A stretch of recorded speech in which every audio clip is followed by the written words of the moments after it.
It's the Fulhamish podcast, your independent voice of Fulham FC. My name's Sammy James.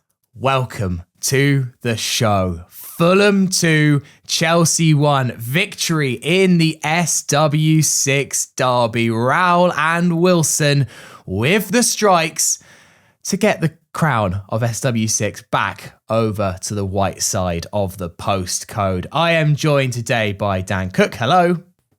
Hello, Sammy James. How are we doing? Very good, thank you. Jack Kelly, hello. Good morning. Thanks for having me. Oh, the smile.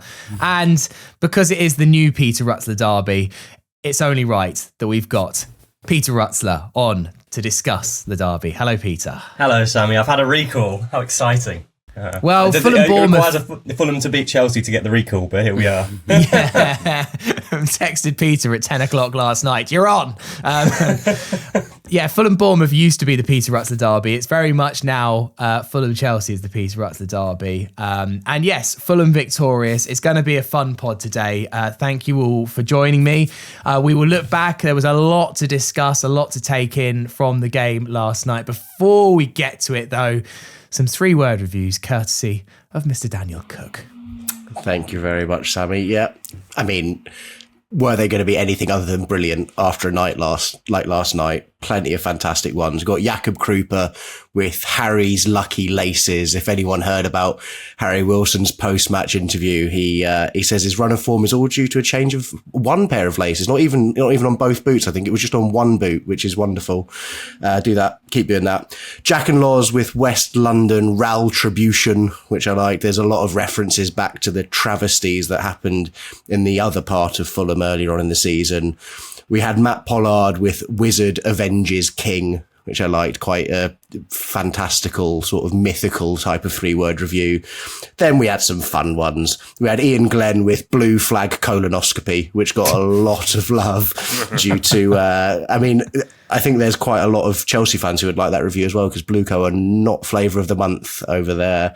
And finally, Kevin with, not that Kevin, different Kevin. I was going to say, wow, cool. Great to see him get involved in the 3-word reviews. Kevin, who simply gave us Harry fucking Wilson. There we go. What a night at the Cottage.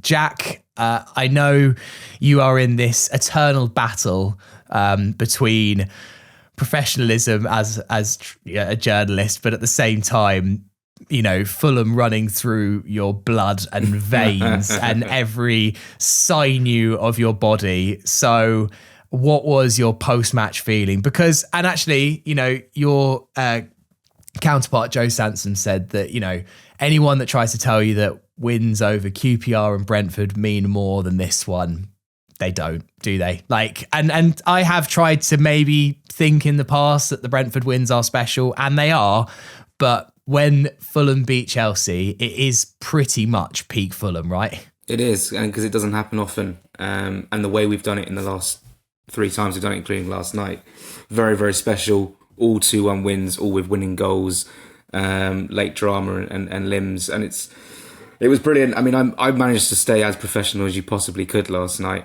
Even post-match, I was sort of calm, but in the stands, post-match, I was giving it all of that. And before I went back to the press room, where me and Peter probably shared a glance, and we just sort of just got on with things. He was calm, to be fair. Like, he's not lying. He was very, I was very impressed. The thing about it is, I think Joe makes a good point. You know, you beat QPR 4-0 after scoring after 2 minutes, and you beat them 3-1 away from home. And it feels great. You beat Brentford in the last minute 2-1. But there's something different about...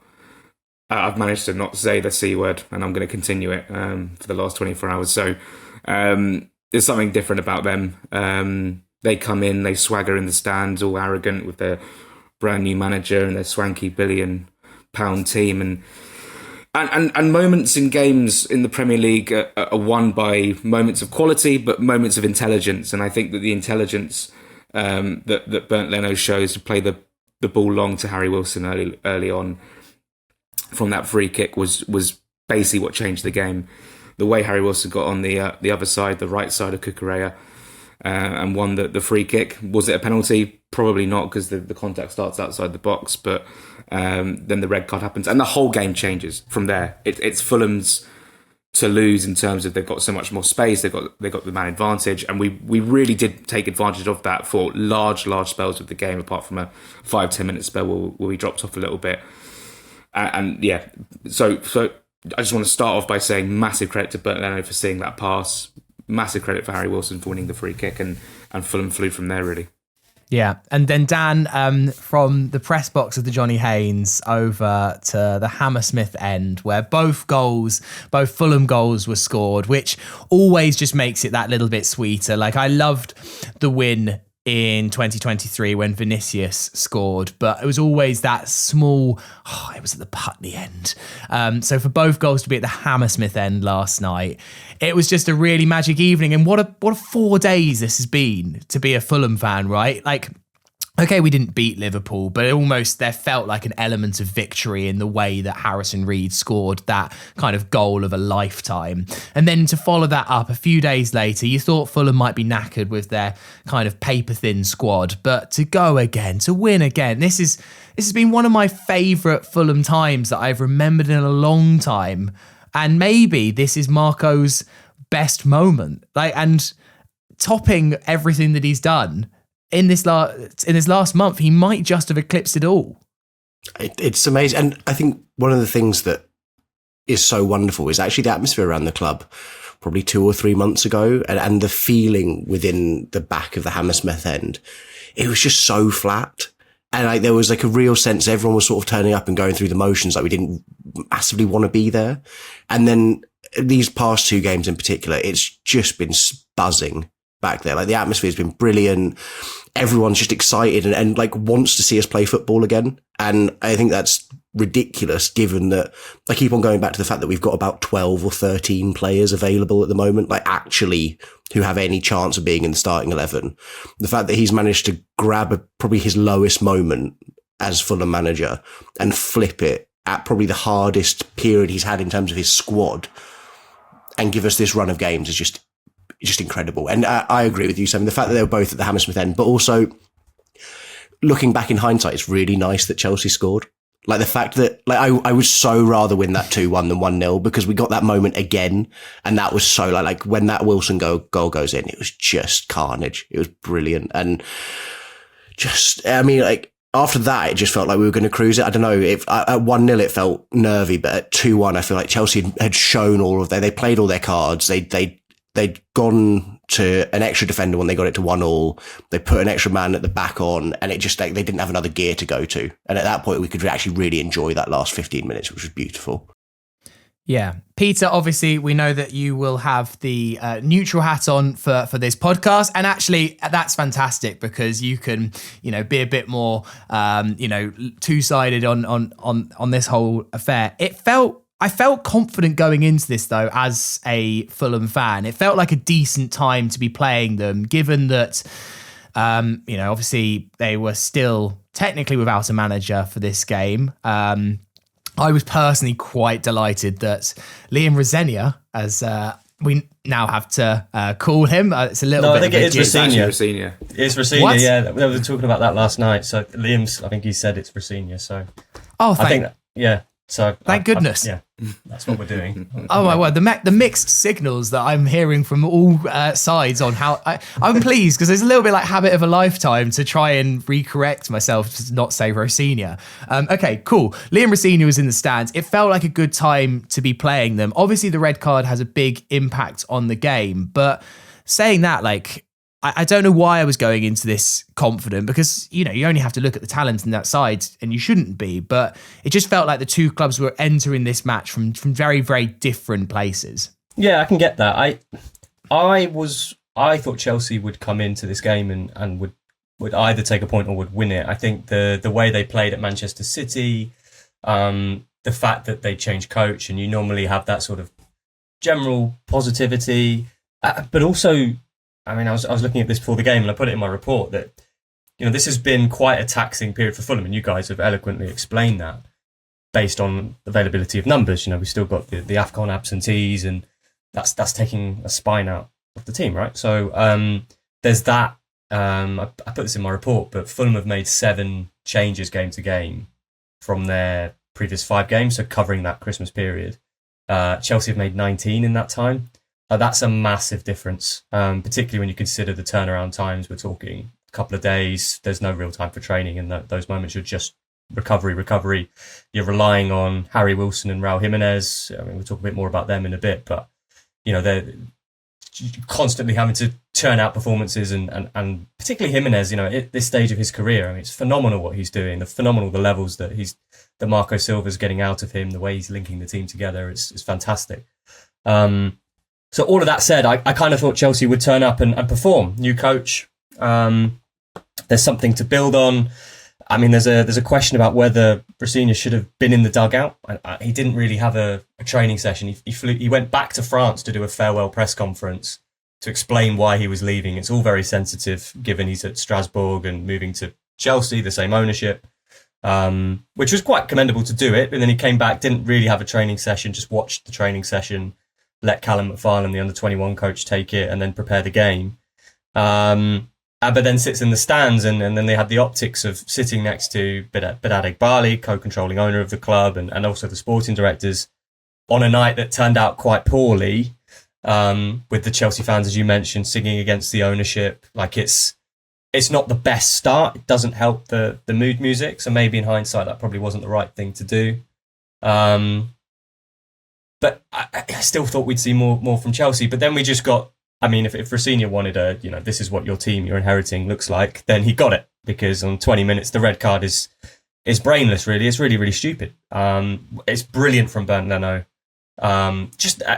Even that in itself, I mean, I've got my Chelsea hat on when I'm thinking about this because the team is so young, but the experience, the nous, the know-how to just go, quick, I can take this quickly. We've got that man advantage. We've got Harry Wilson.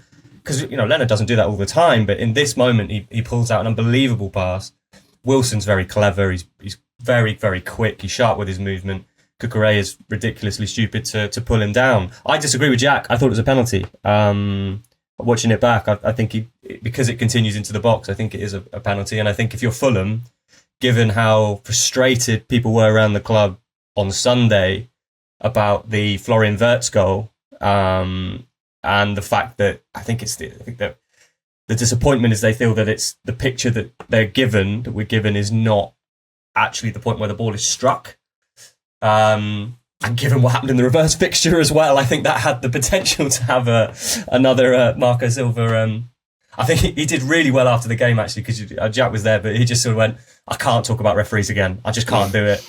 I do it all the time, and you guys just probably think I talk about refs.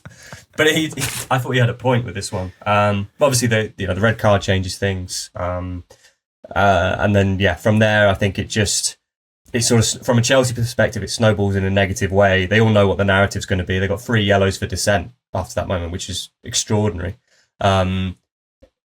Fulham then took control of the game very smartly. Marco Silva takes off Jorge Cuenca at half time. It gets rid of the back three, opens things up a bit.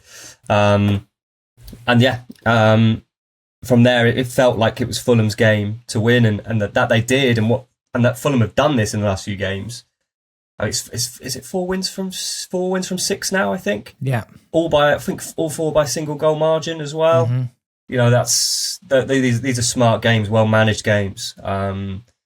It reflects really well on Silva, and it's interesting because last winter was really good as well, wasn't it? I think that was last December. Yeah, it was. That was an 8-game unbeaten run. I'm sorry, I have got the stats in front of me. I'm not just reeling this off. Like, that would be really impressive. And I was just reading it before I came on. I think it was last year. So clearly, winter. I'd have believed that you had that at the top of your head, Peter. You didn't need to caveat it. I would have created quite the aura, wouldn't it? But no. But it's obviously a really, really positive period for Fulham, and it's really changed the music. I mean, we just even think back to November when we're talking about Marco Silva's contract, and it just feels much more positive, particularly given we're in January as well. Dan, let's come on to the red card. Clearly, 2 people deserve praise here, which is Bernd Leno and Harry Wilson, which we'll come on to. But Richard Smith has thought of a third person that deserves credit for this goal. Have you worked out who it is? No. Richard Smith says, check out how quick the ball boy gives Leno the ball after delaying the corner. It's a very good point. Do you know what else as well, though? I didn't see the ball boy do this, but I did see the ball boy later on, just after, celebrating with the fans. Right. He walks behind Leno's goal and goes, which like proper black and white of the ball boys. Love that. This is great. I mean, we need to know the ball boy's name. Please, if you know, do let us know, and we can give him a shout out on the next podcast. The pre-assist. Yeah, the pre-assist. That's Well, one for the stats. That can go on who scored. Like this might be an argument because to me, I'm a long way away from him. I'm at the back of the Hammersmith End. He's down the front. He looked like an older ball boy, and maybe this is, maybe we need some more nous on the sidelines. Maybe we need to stop giving it to the 8-year-olds. Maybe it is the 15-year-olds who need to be there. Head switched on, aware to everything going on. Marco's going for experience in all departments. Absolutely, yeah. Get Willian down there. But on the red card, I do also think that Harry Wilson, whilst he deserves a lot of credit, the one thing that I had the benefit of the view, and you would have as well, Sammy, being behind it, is actually as soon as the ball goes in the air, Harry tracks the flight, and his first movement is he shifts right and gets right in front of Cucurella. I think a lot of players would maybe just go for the foot race and try and see if they get on the end of it. It's really smart. And I think if it happened against us, we'd be really pissed off at a player being that smart, because he just knows exactly how to make it so difficult for Cucurella that either he has to foul him or he has to let him go and he's through on goal. And I think that was such intelligence there. And he did it in the second half as well. Nearly happened again. It felt like it must have been some sort of decision, whether they decided to do it again just because it worked in the first half, or whether there was an intentional try and get Harry in between the two centre-backs, running in behind. I don't know, but it worked a treat, and Chelsea looked really flat-footed in that back line on several occasions. It's quite rare that Fulham managed to get in behind a back line like that, but it happened more than once.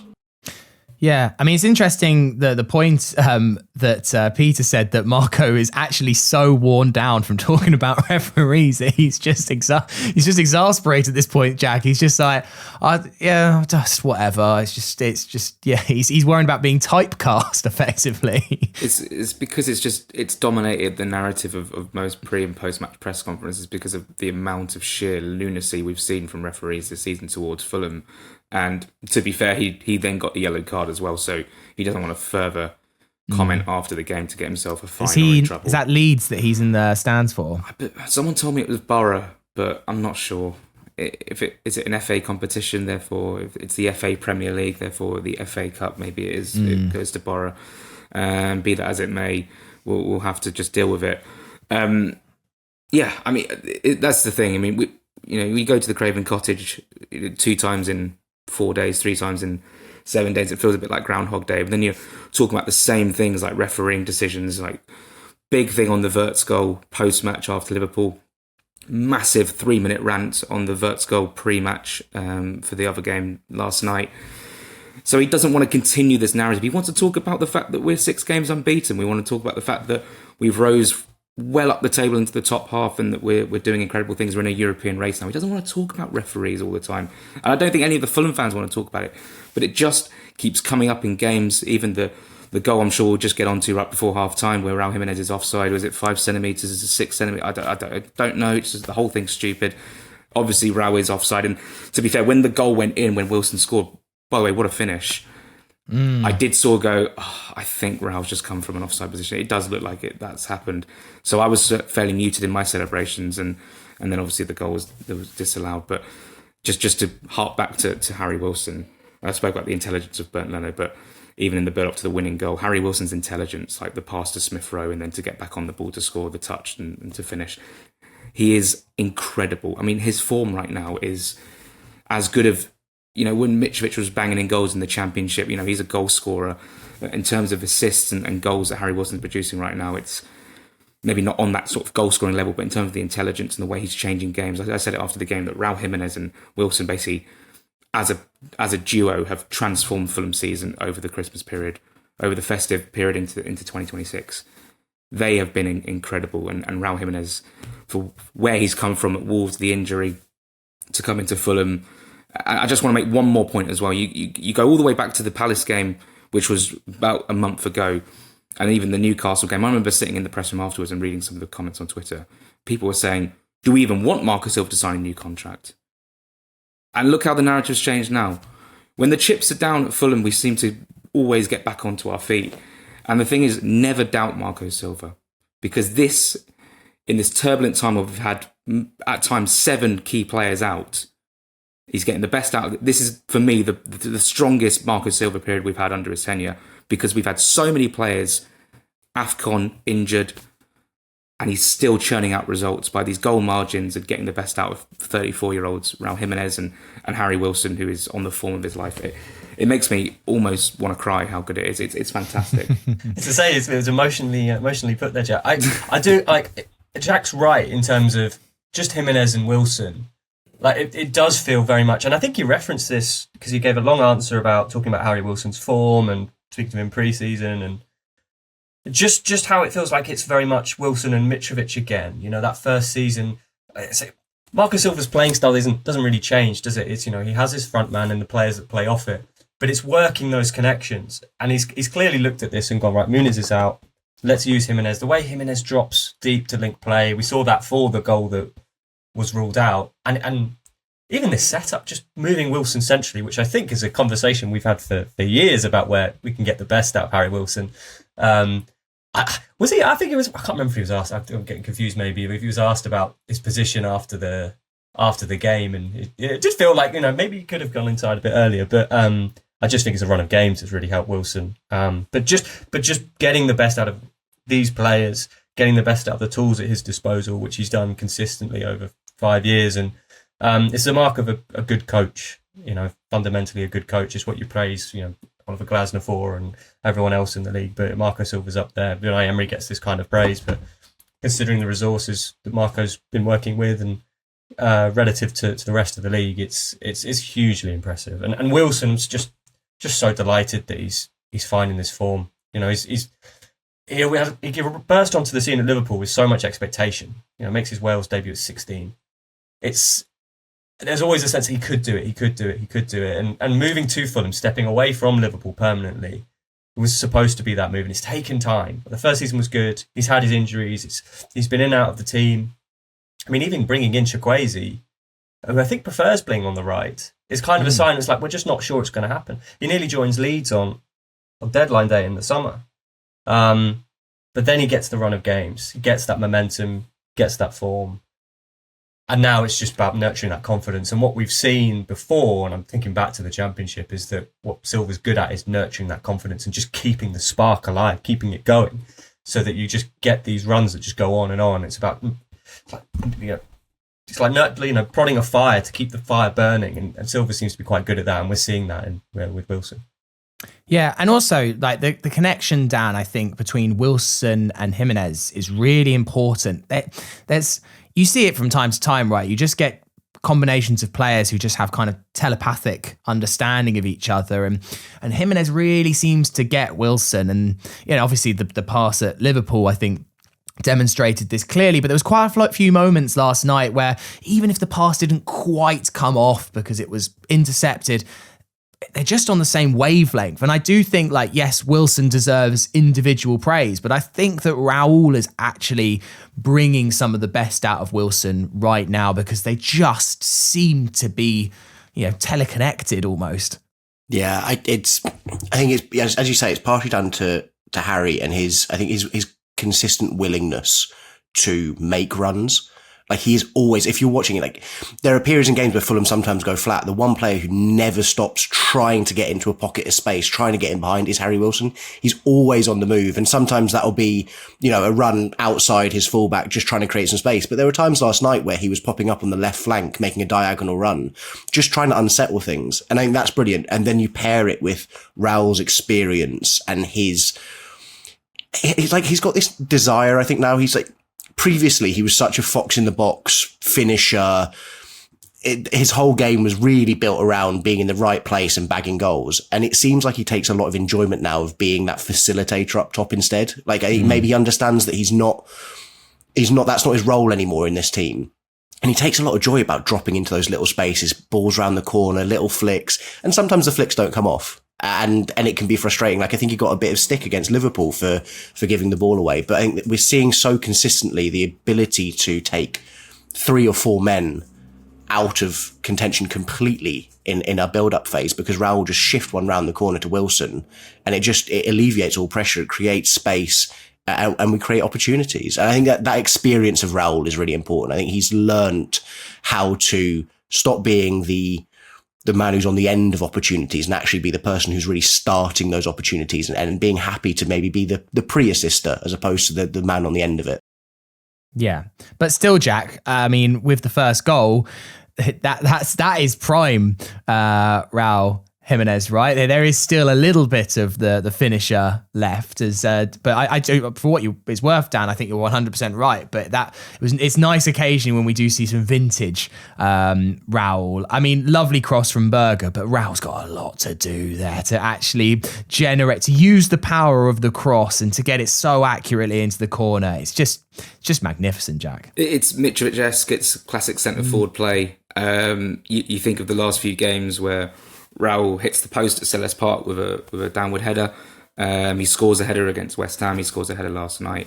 Sander Berger deserves immense credit to get an assist as well, to get in that space and find the cross. It was really intelligent run as well from Jimenez to then get the header into the bottom corner. I think the keeper might have got a touch, but there's enough power to get it in the back of the net. It was really well worked, and it would have felt so frustrating if Fulham came away from that game with less than a point, or just a point and not 3 because of the man advantage. And it really did feel like when Cucurella was sent off that Fulham had all the ascendancy. It was like, we're playing a top team, but obviously the man advantage gives us that space in the middle of the park, and I think that's what TC did really, really well. That's what Sander did really, really well, and there was more space for Smith Rowe to drop and receive the ball as well, and then Raul and then Wilson. And I just want to go back to the game at Selhurst Park, because you lose Kenny Tete to injury, and you can think, how is your luck? Honestly, we're losing everyone at the moment. But the adaptability of Marcus Silva to look at these next 2 games against Liverpool and our opponents last night, where he goes, we'll change the system, we'll put an extra centre-back in, and what we'll do is we'll use these sort of 2 players in Smith Rowe and Wilson who can play as a 10. Josh King's out, so okay, how do we adapt to that? We use these 2 players as 10s and get them as close to Raul Jimenez as possible and play off them, and use the width from Castagna to get well up on the right and Robinson on the left, right? And then these controllers in midfield, TC, who's obviously brilliant on the ball and has been fantastic in the last few games he's played, whether it be Sasha Lukic, whether it be Sander Berger. I thought Berger last night was incredible. I thought Lukic against Liverpool was incredible. And these performances that we're churning out, then you see the combinations of how we're scoring these goals. Fulham don't score scrappy goals apart from maybe Sasha Lukic at Newcastle away, apart from maybe Rodrigo Muniz at Brighton on the opening day. We're scoring beautiful goals, and that's down to the system, it's down to the personnel we've got, and the way our patterns of play are shaping up and shaping out, and we're scoring great goals. And then we'll get on to the winning goal, which is another brilliant goal. Obviously, you can hit one for 30 yards and go into the back of the net from Harrison Reed. But in terms of the link-up play, I think it's some of the goals we've scored this season. You look back the whole season, we've scored some outstanding goals. And again, the adaptability of playing a 4 at the back, a 3 at the back, it's still working against the best teams in the league. And I've got nothing more to say. It's absolutely sensational what we're seeing right now. Can we talk about Raul Jimenez's celebration? Do we know where that's come from? Because the pictures are great. And the only thing I've seen on social media is like Robert Sanchez doing something similar in the reverse fixture with the ball in his hand. And there's I think Jimenez is in the background. And it's like the 2 of them are spliced together. But is that it? Is that where that's come from? Do we know? The dead fish. Is it? It's a FIFA celebration. It used to be quite a toxic celebration you could do on FIFA and Foot Champs. You just flop to the floor. Yes, he's got some good ones, because he did something equally as bizarre at Brighton away last season, where he sort of 5-star frog splash celebration where he jumped up in the air, arms out, legs out, and landed on the. I don't know what he's doing, but I love it. It's sort of like FIFA shithousery, but in the actual Premier League is brilliant. That is a FIFA one as well, isn't it? Okay, there's the link. Okay, cool. I just sort of think that Raul is not a serious person sometimes. Just like the cojones to do that celebration is just magnificent. I also think it's quite nice that in the celebration that Harry Wilson sort of does a half imitation, and then Kevin does as well. But Kevin, while doing it, nearly tramples all over Raul's bollocks. Like he nearly castrates him. I don't know what he's doing. Yeah, well, he also, in the Harrison Reed celebrations, and this isn't because I've watched the slow-mo 7,000 times that I've noticed this kind of level of intricate detail, but Kevin also nearly KOs a couple of Fulham players in the Harrison. He needs to be a bit careful. He's going to do some damage if he just keeps charging into these celebration huddles without any control over it. I mean, maybe he just thinks that I'm quite light and slight and I won't do any damage, but you are still a grown man, Kevin. If you charge yourself full pelt into people, you're going to probably hurt someone. That's even Joachim Andersen in that Harrison Reed celebration kind of gives Kevin a bit of a, all right, mate, shut out. Peter, if I don't want to draw on negatives too much because it was ultimately a real big day of celebration for Fulham, but I know Dan was particularly annoyed about this just as I saw his comments in the Fulhamish Telegram at this moment. Fulham didn't, I feel deal very well with being 1-0 up. Felt like at that moment, Chelsea's there for the kill, right? They're down to 10. This is the moment that you need to strike and kill the game off. But actually, just felt like a disaster waiting to happen, Chelsea getting back into this game because they were growing and growing and growing. Every corner that Chelsea took last night was, making my heart rate go to 200. It was just, it felt inevitable. Actually, I maybe said it about 60 seconds before Chelsea scored. I said to Elizabeth next to me, Chelsea's going to score in a minute because this is just, we're not containing them at all. And it's probably the only blot last night. And I feel like Silva needed to act a little bit quicker with his changes because Chelsea definitely took the initiative.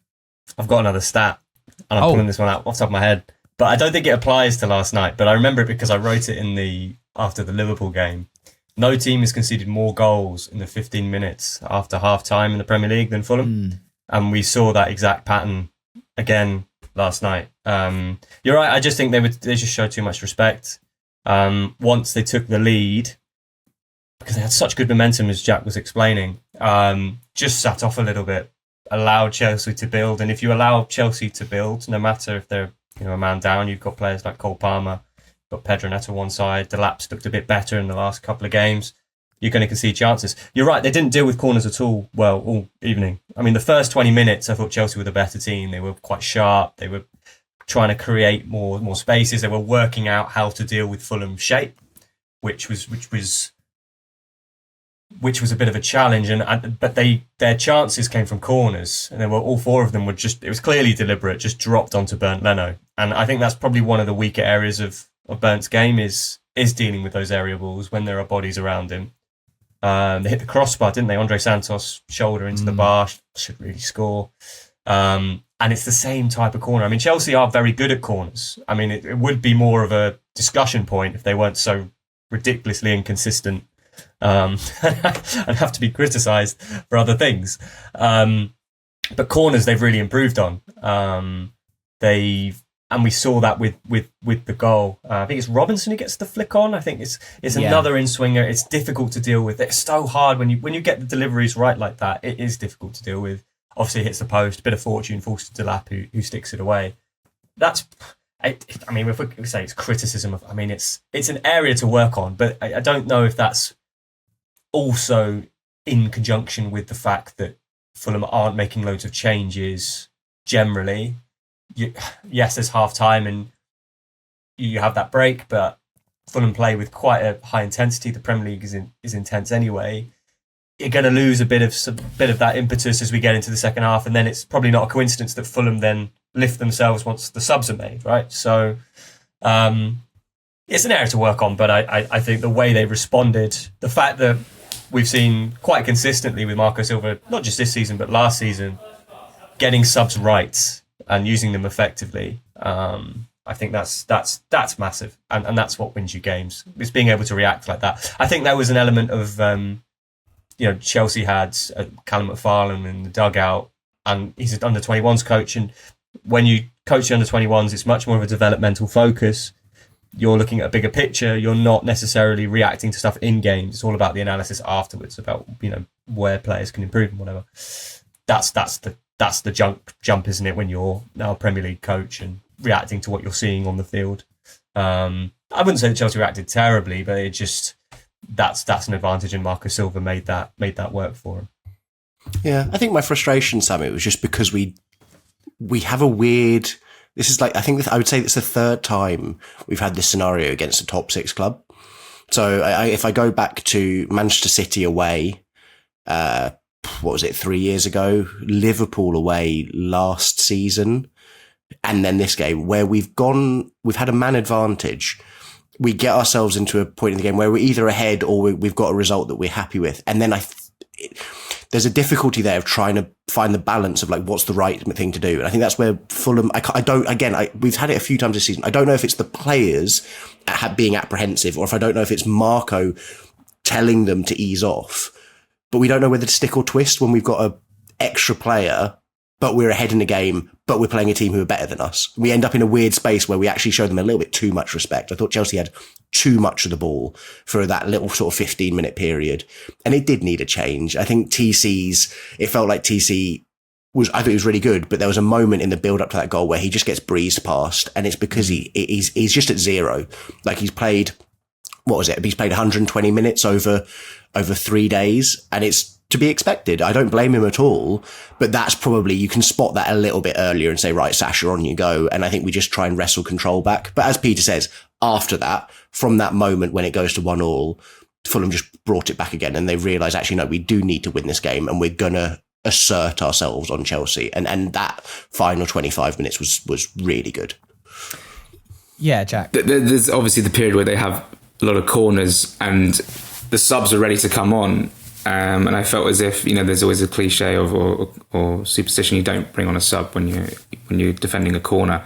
And it felt like in any other scenario, if it was a throw in, if it was a free kick, we would make that sub at that time. But they were piling on the pressure, and they'd had a few chances. Delap with the really clever dummy from Palmer leaving Delap in, and then they win a couple of corners, and Palmer wins a corner with a shot as well at the near post. So it's unfortunate. It's unfortunate the goal we can see, because obviously it comes to Robinson, then comes off the post. But I thought the reaction was brilliant. But sometimes it was literally a 2 minute too late. That sub came, because it could have easily come earlier, but it just wasn't the right state of the game to make those substitutions. But credit the reaction. Again, the chips are down and Fulham are just like, no, we'll take this. And I want to mention Kevin just very, very quickly, because, his shot, by the way, at 1-0, hit the side netting. I was like, oh, that was close to his first goal. But it was that 50-minute cameo against Leeds. And the first thing I thought about was, when Robinson's back, this is going to be unstoppable.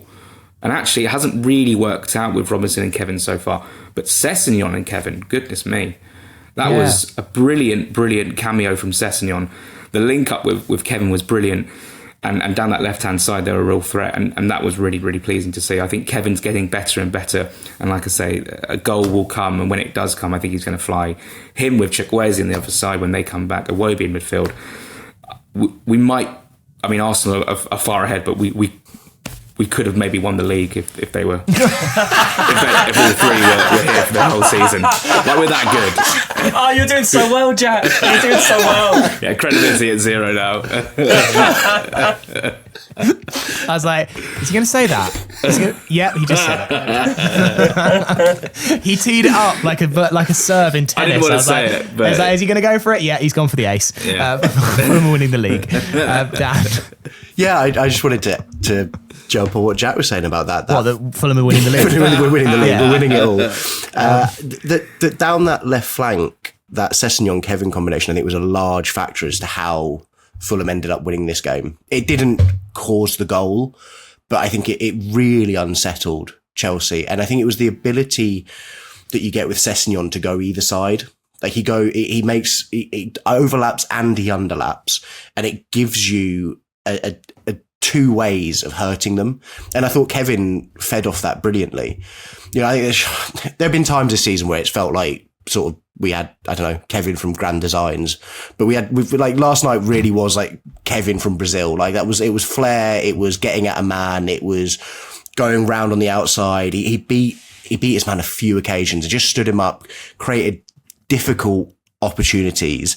And whilst he didn't directly contribute to the goal, both him and Sess were difference makers. in that second half. The Thursday Club today is brought to you by our friends at My Kind of Cruise, the world's first cruise booking app and website. It's all founded by a fellow Fulham fan. It is the perfect place if you want to go on a cruise holiday to search and compare all of the different cruise lines and operators from any destination on Earth. And right now, they are running a special deal. You can book either an MSC or a Disney cruise for just a £1 deposit. So we know money's tight after Christmas. You might not have the funds to pay for your cruise holiday right now, but don't worry, because you can book that MSC or Disney cruise, your dream cruise, just a £1 deposit now and pay all of the rest later. Go to mykindofcruise.com, use the Apple App Store or Google Play app, book an MSC or Disney cruise for just a £1 deposit, thanks to our friends at My Kind of Cruise. Yeah, they have really good chemistry. Again, we've talked about it earlier in the thing. They just seem to have a bit more of a connection than Kevin and Robinson. As much as Robinson's been a huge boost for us, there's just not quite the synergy that Kevin and Sessegnon seem to have. Just a bit of love, Peter, for Harry Wilson's winning goal, because I don't think I realised until I watched back the goal how nice the touch is on his left to put it onto his right, because it completely, I think it might be Hatto, but I might be mistaken, who it just deceives, which gives him that second of space. Obviously, it deflects nicely off Reece James. Who knows if it would have gone in without that, but that's beside the point, because actually it's that little feint that allows the room. And also, notwithstanding, it was Harry Wilson's brilliant pass to Emil Smith-Rowe about 3 or 4 passes earlier that kind of sets the whole attack in motion. We've talked about Harry Wilson a lot, but yeah, I just thought we should just quickly praise Harry, because it is that little touch that actually is an amazing, tremendous bit of skill. Yeah, we were lucky in the press box in that we are directly behind that, so we could see it very, very clearly, the way he just almost shapes to shoot and then just touches it away from Hatto, just makes the space. What's remarkable is he scores with his right foot, which, you know, I mean, that doesn't happen very often, does it? He's got a wonderful left foot, but the right foot doesn't always deliver. Which foot are the lucky laces on? Yeah, Jack, do you know? I don't know. He didn't specify, I don't think. Oh, we've got to one of find the that feet, either left or right. Maybe he swapped it to the right That's for this one for game. the Borough presser. I'm not there, actually. No. But yeah, you're right. It's a lovely finish, but that's confidence, isn't it? When you're playing the way he's playing, you're playing a bit more on instinct. You're not thinking about things. You're reacting, and in there's no doubts. There's nothing. The clarity is there that allows you to do things like that. And Wilson's always had that in his locker: the close control, the ability to finish, his movement. I think he's. I mean, you guys will have talked about him forever, so I don't want to talk too much about him again. But you know, he's the kind of player that's. I wouldn't say he's not a winger, is he? He's not rapid. He's sharp over short spaces. He's clever. He's. I think Marco Silva said this once. I think he might have said it in the Championship, that he's one of those players who thinks a few yards ahead, 5 passes ahead of everyone else, a few paces ahead of everyone else, and it's that intelligence that Jack mentioned that allows him to perform. And you have to remember, and I thought about this when the goal went in. This is in the Premier League. Yes, he had the numbers in the Championship and whatever, but you know, I think 7 goals, 4 assists now. I don't know if this stat still applies, but it was after the game. Look at this. Stat, unbelievable. Stat after stat. I'm on absolute fire. Peter Statzler. You should just come to me after having covered the games, because then, you know, it's all there.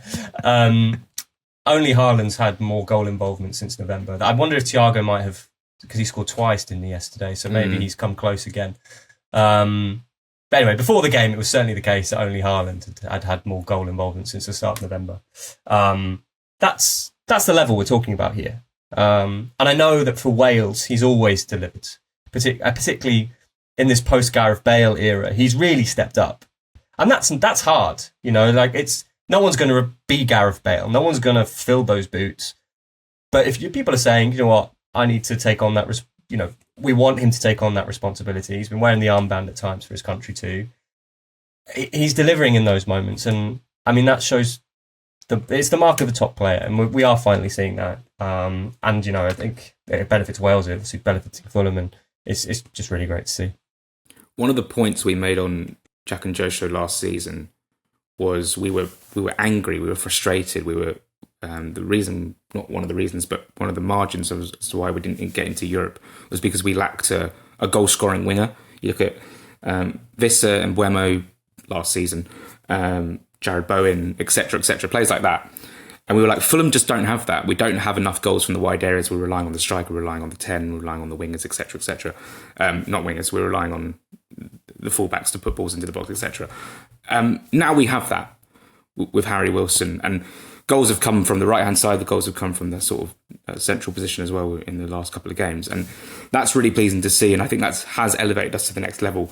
You talk about assists and goals and form, etc. But when you have those goals from wide areas, it really does make a difference to your team. And I think that you can sort of look at players like Bowen, like Visser, like Mbeumo, and you can sort of put Wilson on that same sort of pedestal at this moment in time because of the form he's in. And that's really pleasing to see, because it felt like in the summer we were like, we need to go out and buy a goal-scoring winger.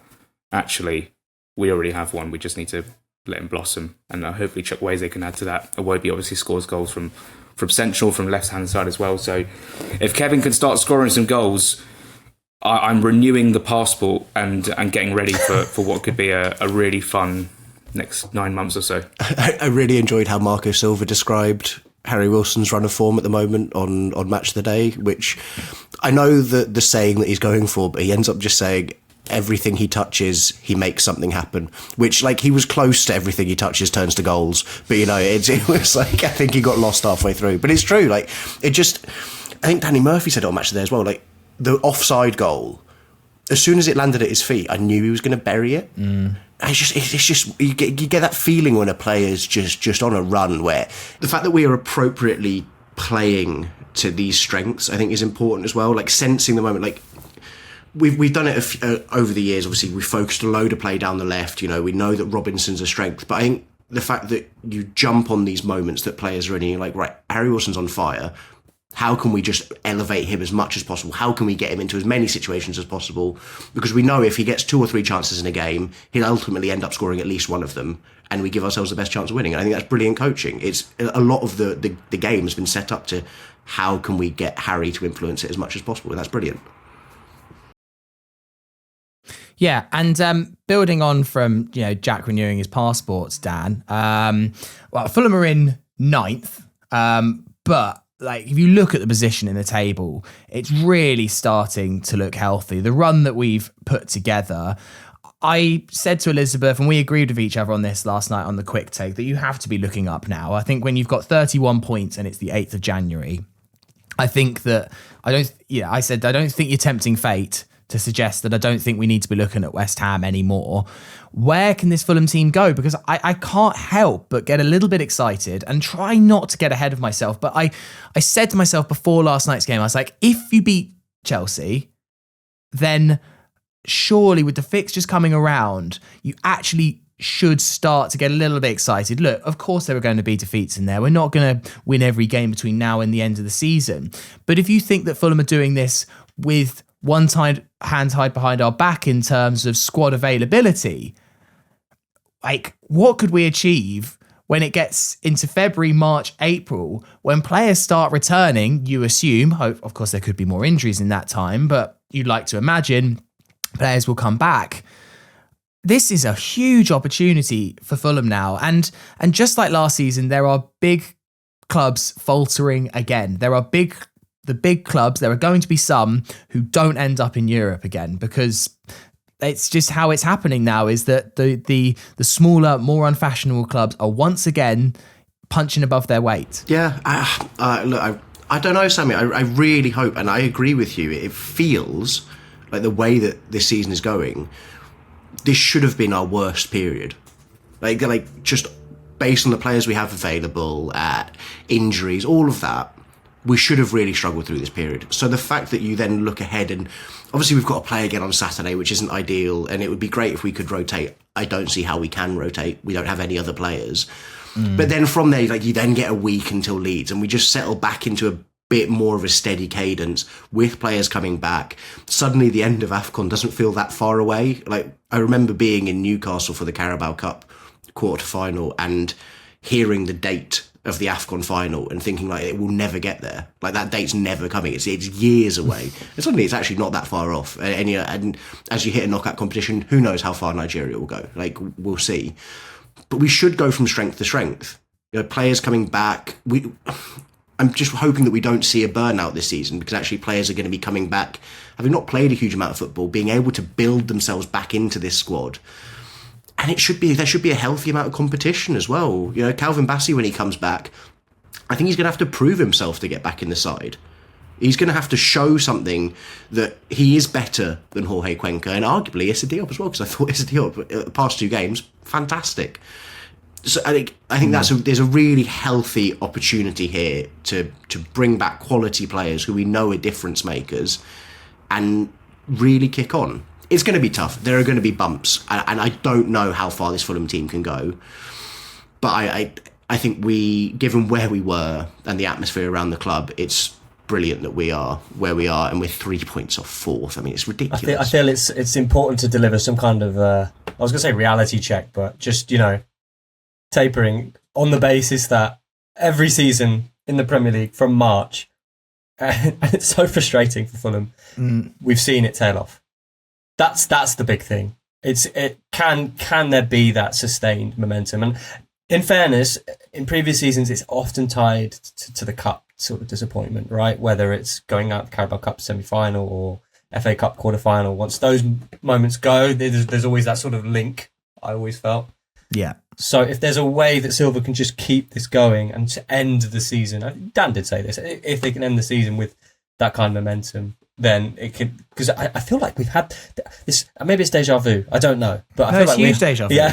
It's huge. It feels like every season in the Premier League we've had these moments where we're like, right, what can Fulham do? What can Fulham achieve? And I guess at some point, effectively, you have to end the season well if you want to, particularly if Europe's the aim, and then we do get distracted by the cups, and often it is hard at the end of the season if effectively you realise that the chances of Europe are actually dwindling.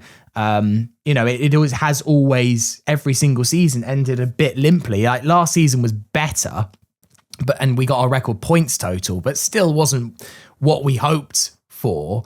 I guess my question I was about to come to you on here, Peter, is just like from that neutral perspective, I've been getting very frustrated this season that I feel like the well-run bees of the Premier League seem to get so much credit.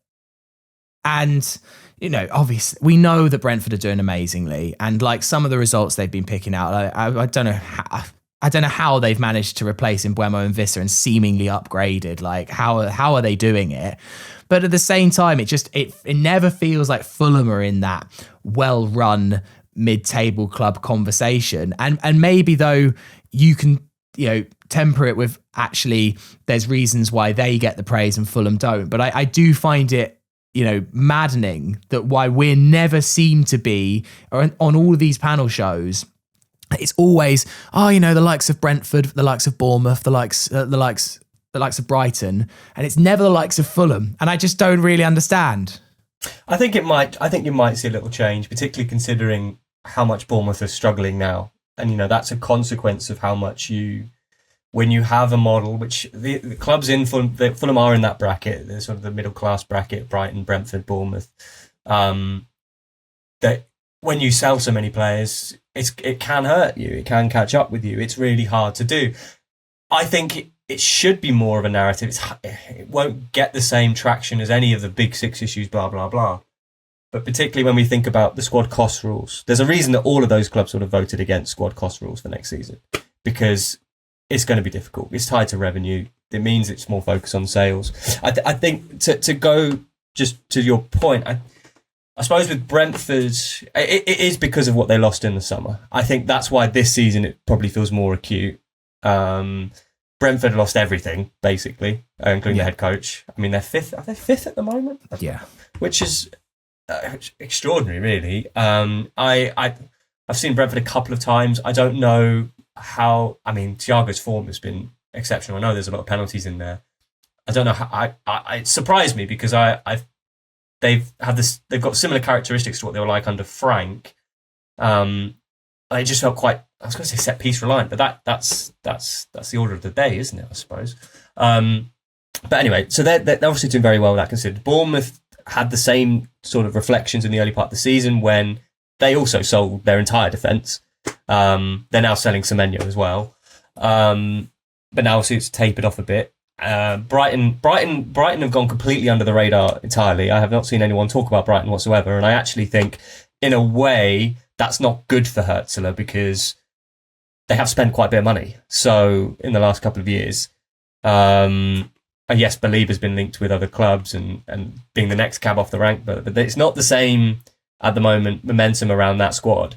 So Brighton have sort of disappeared. Fulham didn't do almost anything in the summer, and I think that's where, now that Fulham are doing so well, I think that will get talked about more, the fact that Fulham have been able to do that and be consistent and still produce results.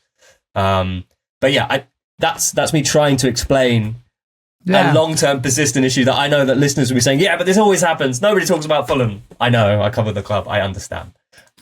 Yeah, nobody talks about Fulham. You turn up to press conferences and there are... You talk about Fulham. Oh, yeah. You talk about till Fulham. the cows come home. I think that what's important at this moment is that Fulham don't get complacent. And what I mean by that is that not on the pitch, it's off the pitch. I can't... Yeah. I think it's frustrating because there is ambition this window. I think Fulham will sign players, they'll spend money, but I don't want it to be a case of the board look at this situation and go, well, that's pretty much us safe. Let's wait till the summer and then we can really... If you want to get into Europe, if you want to push on and have a cup run and do all the things that we haven't done in the last 3 seasons, which is end the season strong, go out in the market, get an extra midfielder in, and don't have a situation where this squad is stretched for the whole season, because we have one of the smallest squads in the Premier League, right? And we're going to be playing another 18 games plus cups, depending on how far we get. And there will be a time where we may get burnout because of the amount of the amount of games we've got compared to the amount of players we've got. And I just think another 2 or 3 would really help us. And again, I asked Silver this 2 or 3 weeks ago. I thought it was a really important point that he made. And I said, these signings in January, it's a difficult window. Sometimes teams like to make signings for the short term just to get them through to the summer. What's your thinking? Are you trying to sign for the long term? 100% said he was trying to sign for the long term. That indicates to me that he's thinking long term, the club are thinking long term, everyone's on the same page. All these sort of great sentences are being said over and over again, but they have to come through with it. And I know we're 8 days into the window. I think it's going to be one of them where it does get pushed into the last week, because that's what Fulham do, right? And it's a difficult window, I can understand that. But we have to get players through. A midfielder, a wide player, a striker, someone like a Tyreek George, who can play. He wasn't involved last night.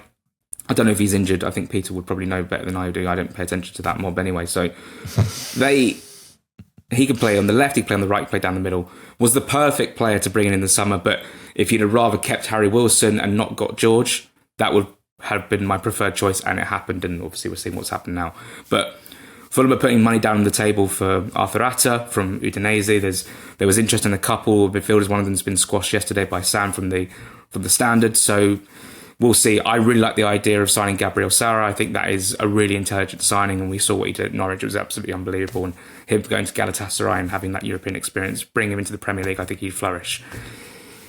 Can Fulham get these deals done? That's the question. I think that obviously a lot relies on this business being done, and then that obviously plays into what Marco Silva does for his future. We're in such a good place right now. We could kick on. We could really, tie everyone down, Wilson down, Silva down, and we could fly. We could genuinely be up in the air and fly. We just got to do it. And hopefully in these crucial next 2.5 weeks, we can get business done. I think Fulham will try and do a forward at first. I think that's probably, considering, Jimenez has done so well, but considering his age, it just takes one thing. Obviously, he's going to be looking at actually, considering the fact that the World Cup's coming up, to constantly be putting himself out there, and he's not really had the rotation that he would have otherwise had if Muniz is fit. Obviously, Muniz is looking at February, isn't it, for his return? Jack will know probably better than me at this point. Yeah.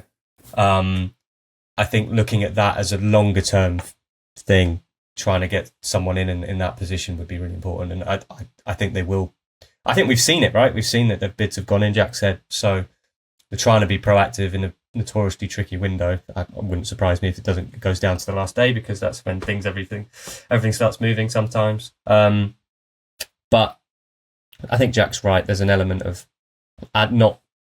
it's taken the heat off that issue, this run of form, but that's still there, as is Marco Silva's contract, which isn't a live issue, but it's a factor. I don't know what will be. I think we all know that Fulham have made an offer, and it's just whether it's where negotiations go. But yeah, let's see with that. But it's all linked, I'm sure. So, but I think even that aside, I think you're going to have to look at the squad, as Jack said, and to know where they need to sort of strengthen. And I'm very interested to see how it works going forward, because we always talk about finances. We're not without time to do that here, but will it be a one in, one out kind of situation? I think with the forward it's different, because there's the two, and obviously Cucurella was sort of signed and almost as a let's see what happens with him, and obviously it's not really worked. So it'd be interesting to see how that balances, because I think there's a need for a different kind of midfielder, right? Just I haven't watched as many games as you guys will have, but just someone who can help knit things together a bit more.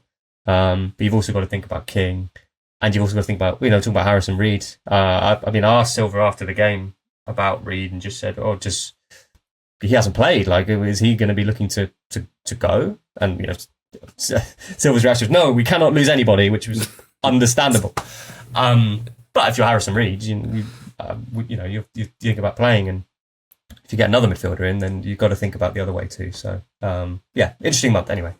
Well, we might be able to do a bit of scouting on Saturday, Dan, because the one player that has always been talked about as a potential option for Fulham has been Hayden Hackney, and he will be gracing the Cottage on Saturday, but sadly not in a white shirt. It'll be very much in the red of Middlesbrough. We haven't got a huge amount of time to delve into a full preview of this cup match, and in all honesty, I don't know how much there is to preview, because it's going to be a very, very hard one to call. Clearly, Middlesbrough are having a fantastic season. They've had a lot to deal with. They lost Rob Edwards, but they're still kind of clinging on to that second spot in the Championship by hook or by crook.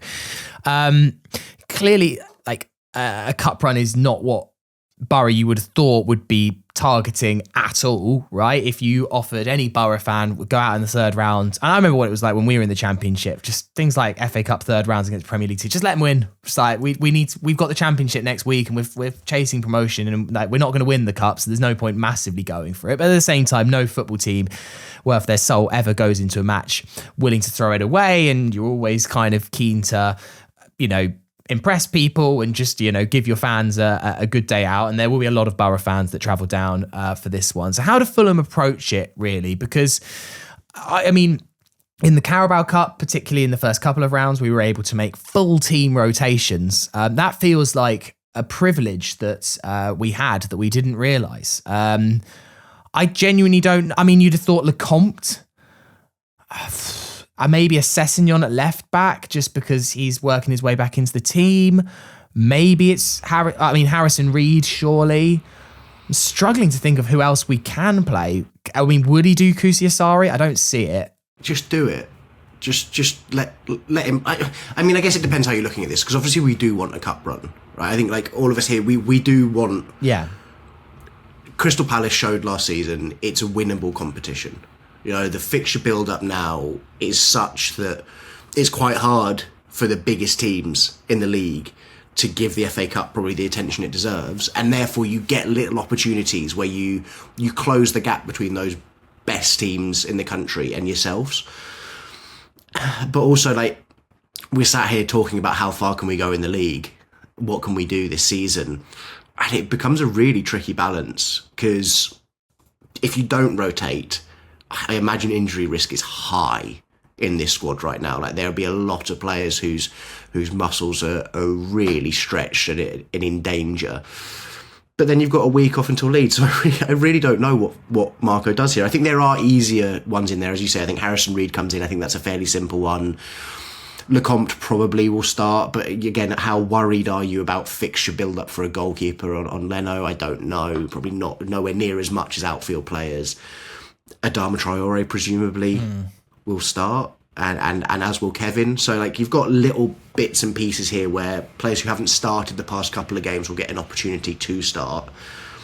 I think you've got to play Jonah Cucurella though. I don't think it's necessary. And if we can't get over the line without Raul up top, it's probably going to be an indictment how we played overall, and pinning it purely on not starting Raul will feel like a stretch. I don't know what you think though. Actually, like every time I've seen him, he looks like a decent footballer. So I'd kind of like to see him play 60 or 70 minutes of football. Give Raul a deserved rest. He started 15 games in a row. Raul, it's the most in his career, and he's 34. But like, I think and he's still producing, and he's been brilliant. And I would hope that the difficulties and the drop off from Raul to Jonah are offset by the fact that I'm assuming Middlesbrough rotate as well. I'm assuming that they will have to preserve their stars. Will we see Hayden Hackney? Will we see Morgan Whittaker? I don't know. It depends how much attention they want to pay to this. But as you say, Sammy, I'm expecting them to really hope that they go out in a admirable 2-0 defeat to Premier League opposition. It's in some ways, Jack, the more I think about it, it possibly just was one of those, given the fixtures that we've played, where actually we probably didn't want second in the Championship. Like, obviously, I think the least ideal would have been a Premier League side, clearly, but it just does feel like one of those that it's just how Fulham cope with, basically, we've done so well, and it's just, it's that risk reward, right? You know, Borough haven't played a game midweek, and they don't have another game. They play West Brom on the Friday night following us. So this is probably one of their easiest parts of the season, like in terms of the amount of fixtures they've played. So it's just putting some of the Premier League sides at a little bit of a disadvantage. I think there's going to be quite a few cup shocks this weekend based on the fact that it's been so grueling for the Premier League teams, and actually a few of the EFL teams have had the week off. Yeah, I thought when this draw was made, I thought this is a really awkward fixture. Middlesbrough have gone very, very well under Kim Hellberg, and the funny thing is they went over the Christmas period, they went 4 games without scoring, and they lost 2 of those games, I think, and then they go and beat Southampton 4-0 at home in a blitzing performance where they sort of regrouped and got back into the top 2 and sort of swatted away Ipswich, who were putting pressure on them. Really awkward game at a sort of awkward time for Fulham, but I've sort of flip-flopped with my opinion on this game. Like, are we gonna not roll over, but are we gonna struggle with fatigue and the load of the games? Or are we gonna be another one of those situations where, okay, well, we've got some absentees, the chips are down. We're not down in terms of results, but in terms of just the load of games. But are we going to come through this? And I think there's enough time between today and Saturday for a bit of a rest, a tiny bit of a rest. Now, Wednesday to Saturday isn't unheard of in a Championship context, for sure. Yeah. We've dealt with this sort of thing before. There's probably 2, 3, 4 changes you make. I think Cucurella has to start for me just to see what he's all about. I do think that it's very possible he won't be at the club come the end of the window, just depending on what Fulham do and what Bayern Munich want to do. You then put Cess, who could play in either wide area or at left back if Robinson does play. If not, Cess can play at left back. I think Diop is interesting because obviously last night we had to play with 2 right-sided centre-backs for the second half because Cuenca went off, right-footed centre-backs, which hasn't happened since Spurs away a couple of years ago. We had to play 2 left-sided centre-backs with Ream and Bassi, and we ended up making mistakes in that game and lost it. So maybe Anderson, Cuenca, maybe Diop, Cuenca. Castagna obviously is having to fill in. Do we give Seth Ridgen a run out in this one? You know, it could be an opportunity for him because he's been on the bench for the past 5-6 games now. He hasn't got any minutes, but maybe this could be an opportunity. And the only time where Seth Ridgen could have possibly come on in a Premier League game for us is if we had a 2-goal lead, a 3-goal lead, where the game is comfortable, give him some minutes, set him into that environment. And maybe if it goes that way on Saturday against Borough, where we're sitting with a 2-goal lead or 3-goal lead, bring him on for 10-15 minutes and see what he's all about. Because he is going to be the next Josh King, in my opinion. I think he's that good. The fact we managed to He was at Man United. He was taken around the training ground, and he still signs with Fulham. So that's obviously fantastic. Traore on the right, Kevin on the left. Give Kevin some more minutes. Hopefully, he can get that first goal. Cooke down the middle. I think I think that's how we should go. Obviously, Harrison Reed as well, and TC could play some more minutes. So there's enough rotation there. I'm not fearing it. I wouldn't fear any opposition, but I think we can. Oh, winning the league, Jack, shouldn't be fearing anyone. Oh yeah, absolutely. I think Fulham will just about edge this one, but we've had some awkward third round games in the past. Obviously, Watford equalised last year, then we went on to win 4-1. We only just about got past Rotherham in the third round. We had to go to a replay against Sunderland in the fourth round in the first season in the Prem after we beat Hull away from home. So we will see what happens. We are very much up for the cup. Yeah, love it. All right, that'll do for the podcast today. What an episode, what a night.